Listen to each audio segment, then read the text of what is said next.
Can strength training help your endurance cycling? It certainly can help to reduce injury risk and help to manage injuries or manage degenerative diseases like arthritis. So I know, well, first hand I have an arthritic hip, and I know that strength training helps that.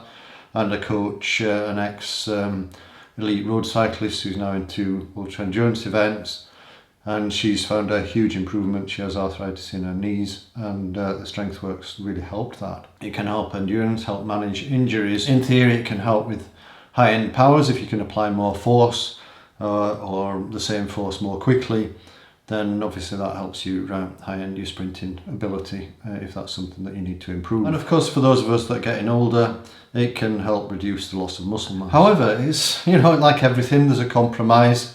And whether it's actually worth doing for you is, really is down to you, your priorities and your goals. If you have limited time, then whether it's worth spending time on strength or gym work can be questionable. Say you could only ride your bike or run 3 times a week. It's probably better to ride your bike or run 3 times a week than it is to dedicate one of those sessions doing 2 runs or rides a week, and 1 gym session is, that might be just too much of a compromise. Well, obviously depending on what your goals and needs are. As usual, the thing to do is test it, get your standard week that we talked about in previous videos, and then add in some strength training, test it for maybe 6 weeks and see whether there's a change, see whether there's a positive change. If you're feeling the benefit, then obviously you need to work it into your schedule, or put it into some sort of maintenance phase. If you're not feeling any benefit, you don't think there's anything to be gained for it, then drop it. There's no point doing something if you're not getting a benefit from it. In my experience, it is worth doing some strength training, but for most people, we like to be outside riding our bikes or running. That's what we've chosen to do these endurance sports for a reason. And going in the gym isn't necessarily the most exciting or rewarding thing for us. So trying to minimise the resistance and getting equipment that makes it easy for you to do the strength work, or fitting it into your routine in a way that makes it easier to do the strength work, is obviously fundamental to actually doing it and getting the benefits from it. So you might want to do 5 to 15 minutes before or after your main training sessions. One of the people I coach, she does a session after a training session, a short stretching and strengthening yoga type session, and that works really well for her. And she's been doing it for maybe 6 months now, and that's made a huge difference to her resilience, minimise the risk of injury and reduce the number of niggles that she gets. Other people like to do a dedicated session, maybe an hour once or twice a week, or 20 minutes once or twice a week. I mean, even 20 minutes once or twice a week can be plenty to make a difference, and in fact that's what I've found to be the most effective. So minimising this resistance so you can overcome the inertia of actually getting in the gym, unless you really like it. I mean, some people like it. Karen Dark, who I used to coach, she loved it. She loved the gym work. In fact, she said if she wasn't a cyclist, she'd probably be a bodybuilder. Now she's not a cyclist, she's not a bodybuilder, but there you go. So think about equipment and location that is going to make you more likely to do the best sessions. So it might be nice to think you can join a really nice gym, but if it's an hour's drive away, or 2 hours cycle, or it's going to take you a lot of effort to get there, or if it's closed when you want to be there, then obviously it's not going to work for you. I mean, the concept's nice, but it might not work. It might be better to just get a kettlebell and some resistance bands, and do some body weight, some resistance band exercises and some kettlebell exercises, because you're actually going to do those rather than have some perfect concept system in place that you never use. It's better to just make a compromise and find something that you are going to use. One thing Claire and I have found really effective is a flywheel trainer, because it's an inertial trainer, so the energy that you put in is the energy that you have to resist, and you're working to resist the movement as well as to induce the movement. And it always seems odd to me, but it's called eccentric contraction. As you work to slow down the movement, say you do a curl, I mean that's called concentric, and then as it pulls against you, as you slow the flywheel down, you're working your muscles eccentrically. and you can apply more force eccentrically, and it's shown that actually you can get more gains by working both concentrically and eccentrically. Also, in the case if you're a runner, say you were doing squats, this eccentric contraction in resisting the flywheel as you lower, and so you lower down and then you force, you power yourself up, you do a conventional squat, and then in the recovery phase you're having to resist the flywheel on the way down. That can be very effective in reducing DOMS, delayed onset muscle soreness. So if you're say you're a mountain runner or a fell runner or a hill runner, then that can be really useful, because DOMS is a real, it's not nice if you've ever experienced this delayed muscle soreness. Body weight's good.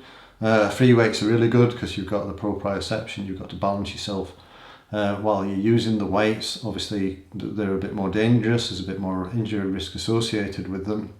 And normally you can lift more weight if you're using a machine, because all you're focused on is moving the weight, whereas if you're using a free weight you've got to balance the weight, as I've said. But different things work for different people, and different things work more effectively for different types of circumstances. So have a think about what you need. Balance is very important. I know it's not really strength work, but doing some balancing exercises are very useful, and testing how long you can stand on one leg can be an interesting and quite a worrying exercise. When should you do your strength work? Well, the current thinking is that make hard days hard and easy days easy. So that would mean that you do your strength exercises because it's a hard session. You want to upset your body so that it causes some stress response, and then it reacts and makes you stronger.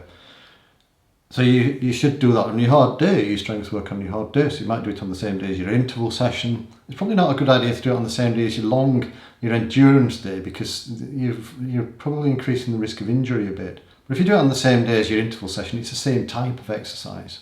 And then make your easy days easy. So you might have intervals and strength if you've got time to do it all in one day, and then have an easier endurance type activity on the other days. 2 or 3 sessions a week is great. 3's a good number of. If you can do 3 sessions a week, you're going to build some strength. If you do 2 sessions a week, you might build a little bit of strength. 1 session a week is probably enough to maintain the strength that you've got, unless you've not been doing any gym work, in which case you can probably build a bit of strength just by doing 1 session a week. And at this time of year, 1 session a week might be enough because you'd be focusing on working outside and building your endurance and your more specific fitness. What to do? Well, I'm not going to be specific about showing you loads of different exercises.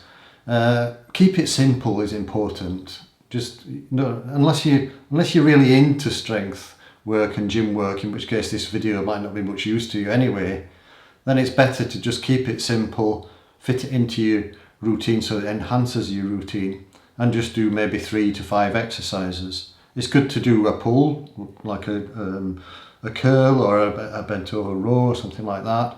A push, which might be a press up or something like that.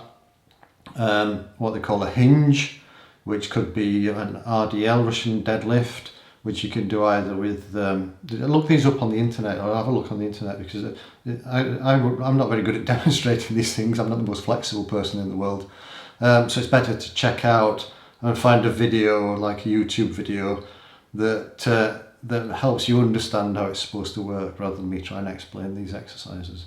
But a Russian deadlift will exercise all the back, your glutes and back, the back side of your body, and strengthen all your back and everything. So if you're a cyclist, your back's really important. If you're a road cyclist, you're bent over all the time, and a lot of the strength, lower back problems are quite common. Squats are good. Squats are really good exercise because it's exercises quite a lot of muscle groups. Your glutes, you've got to use your back to maintain stability, and obviously your legs.